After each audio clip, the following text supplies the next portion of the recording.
All right, folks, today our lesson is called Your World in Three Senses. Our job today is going to be to bring to mind a place that is really familiar to us. So I want you thinking about a place that you can talk about and write a story about that's really, really familiar to you. We're going to do that by using three vivid and telling descriptions of different senses. So we're going to use sight, smell, sound, taste, and touch. We're going to pick our three favorite out of these, or the three strongest out of these to use to describe. So first, get out this worksheet from Google Classroom and just give this little box a quick read. Today we're going to try to have multiple worlds or multiple starts to stories. Let me go to the back side. We got three examples, as you can see right here. Okay. The first one has actually been done for you. So let's just go ahead and take a look at that one first. As you notice, I've squared the different sensory details here that are supposed to be being described in this example story. Notice this is a level easy. So as we go through, we should have some sound sensory details in here, like the wind blowing past, whistling of a song, a melody, flapping of wings.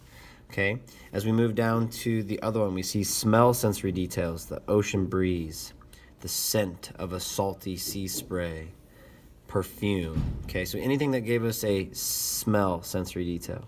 And in this one, their third one, they used touch or feel. So the details, we got chill on his arms, draped his jacket over her, cold, her skin was soft and smooth. And we get some sensory details that he wishes he could hold her. Okay. Some more touch sensory details. Tightness in his chest, twisting and ringing, and deep raking breath. He struggled to take as his eyes watered. So as you notice, we've just simply identified the sensory details out of this story start. Now, as you notice, this isn't the end of the story, and it's barely even the beginning of the story. But this is all I'm asking you to really accomplish today when it's your turn to write, is just have a paragraph or two, we could probably combine some of these, of good descriptions about the setting of a place you're really familiar with, just so that we can get practice in starting stories, number one, and writing with vivid description, number two. Let's look at our next example, called Seraphim. Here's what I'd like you to do. Go ahead and pause the video now, and I'd like you to continue where I left off here. Find the other sensory details, and I'd like you to either underline them if you have this printed off, or just jot down the 2 to 3 word phrase that shows sensory details. Go ahead and pause now.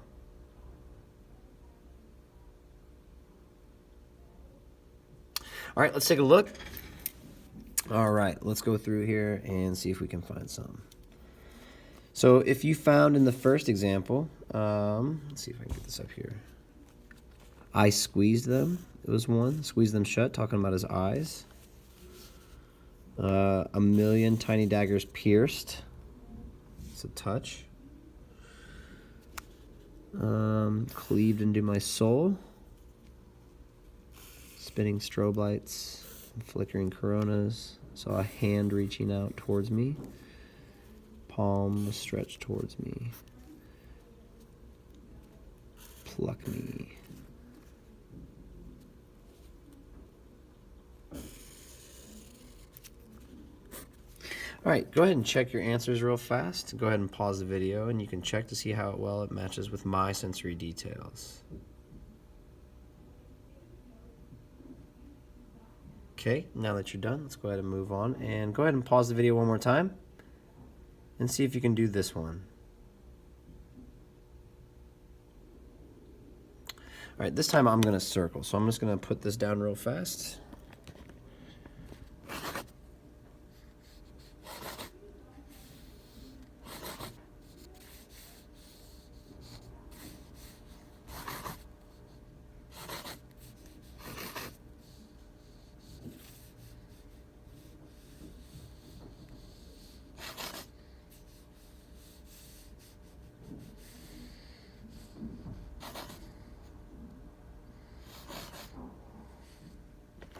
All right, let's see how your answers compare.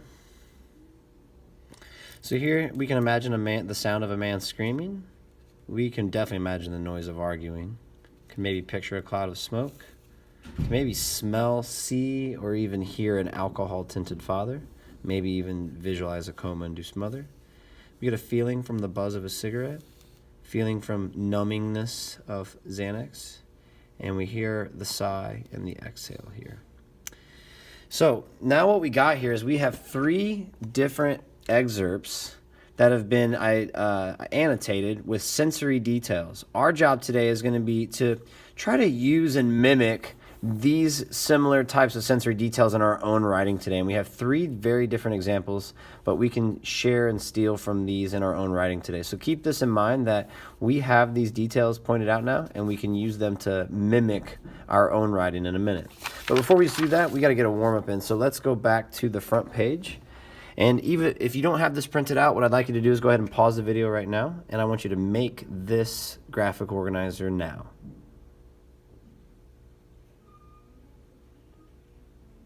Okay, now our job here with this one is that I give you a few examples of to think of, but I want you to think of the most familiar place that you can think of right now, and I'd like you to write that down in this spot in your graphic organizer.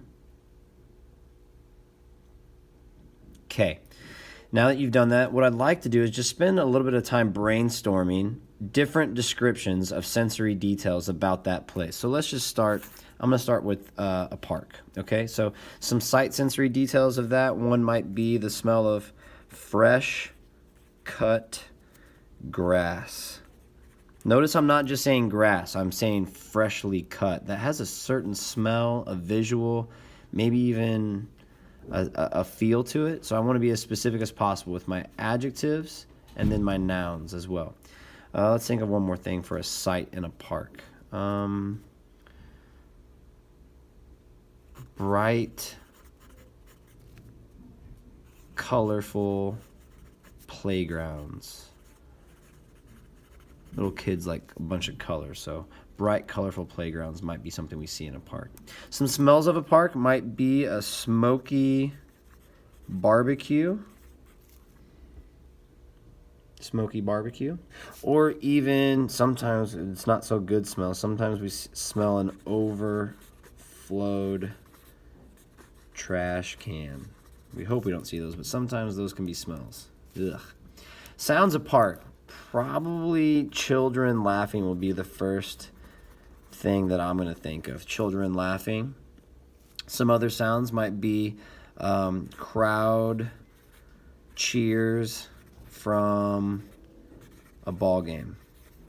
That's a little bit more than 2 to 4 words, but I want a vivid description. The crowd cheers from a ball game. I might describe that sound.